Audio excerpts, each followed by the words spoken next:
இது வரைக்கும் விஜயோட பொலிட்டிக்கல் நேச்சுரலி சார் அப்படி தானே சார் இருக்குது. அவர் யாருக்கு எதிராக இங்கே ஃபைட் சார்? பார்லிமெண்ட் எலெக்ஷன் அவர் ஏன் சார் ஃபைட் பண்ணல? பேசவே இல்லையாங்க. அது எப்படிங்க ஒரு அரசியல் கட்சி, நாடே வந்து ஒரு கொந்தளிப்பான சூழலில் இருக்குது, எப்படி நீங்கள் அமைதியாக இருக்க முடியும்? எப்படி நீங்கள் அந்த ரெஸ்பான்சிபிலிட்டி ஷிர்க் பண்ணிட்டு போக முடியும்? ஒரு அரசியல் கட்சியாக நீங்கள் பிப்ரவரியில் பதிவு பண்ணிட்டீங்க, பார்லிமெண்ட் எலெக்ஷன் வருது 3 மாதத்தில், நாங்கள் அதை ஸ்கிப் பண்ணுறோன்னு எப்படி நீங்கள் சொல்ல முடியும்? எங்களுக்கு அசம்பிளி தான் முக்கியம் நீங்கள் எப்படி சொல்ல முடியும்? அப்போயும் உங்களோட எதிரி வந்து திமுக தான், பிஜேபி இல்லைன்னு தெளிவாக தெரியுது. எந்த தியாகத்தை அவர் என்ன சொன்னார்? எந்த காம்ப்ரமைஸுக்கும் தயாரா? கோயம்புத்தூரில் பேசுகிறோம். சமரசத்துக்கும் எந்த சமரசத்துக்கும் தயார்னா என்ன அர்த்தம்? எந்த சமரசத்துக்கும் எதுக்கு தயார்? யாரை வீழ்த்துறதுக்கு எந்த சமரசத்துக்கும் தயார்? இந்த சமரசம் எதற்காக? சரி, அந்த சமரசம் உங்களை காப்பாற்றியதுன்னு வச்சுப்போம். எந்த சமரசத்துக்கும் தயாருன்னா யாரை வீழ்த்துவதற்கு எந்த சமரசத்துக்கும் தயார்? பிஜேபியை வீழ்த்துறதுக்கா?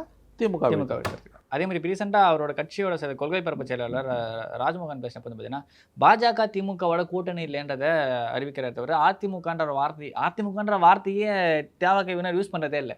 தமிழ்நாட்டில் இருக்க திராவிட கட்சினா திமுக மட்டும்தான்ற ஒரு மென்டாலிட்டியில் அவங்க எல்லாருமே பேசிகிட்டு இருக்காங்க.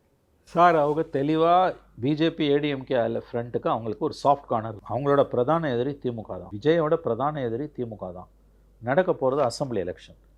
ஸ்டாலின் வேணுமா வேணாமான்றது தான் எலெக்ஷன். ஆம்பிகுட்டிக்கு இடமே கிடையாது. ஸ்டாலினை இன்னொரு சான்ஸ் கொடுக்கணுமா வேணாமா, இதுதான் அவன் முன்னால் இருக்க கொஸ்டின்ஸே. Yes or no. If the answer is yes, நீ தனியாக அதை சாதிக்க முடியாது. Then your natural choice is BJP, ADMK BJP alliance. ஏடிஎம்கேன்னு சொல்ல முடியாது, இப்போ பிஜேபி தான். பிஜேபி அப்படியே வச்சுப்போமே. NDA alliance. என்டிஏல போகாமல் நீங்கள் 4 கார்னர் ஃபைட்னா definitely it's advantage for DMK. அதில் என்ன சந்தேகம்? It's a clear advantage. Sir, 45% Jayalalithaa பீரியடில் 2014 இருந்தது, 16 35% இருந்தது, இன்றைக்கி 20% ஆயிருக்கு சார். 2024 பார்லிமெண்ட் எலெக்ஷனில் ஏடிஎம்கேயோட ஓட் பேங்க் எவ்வளோ? 20%, 20 22%, 22 வச்சுக்கோங்க, 22%. 7 இடத்துல டெபாசிட் போயிருக்கு. 7 இடங்களில் டெபாசிட் போயிருக்கு.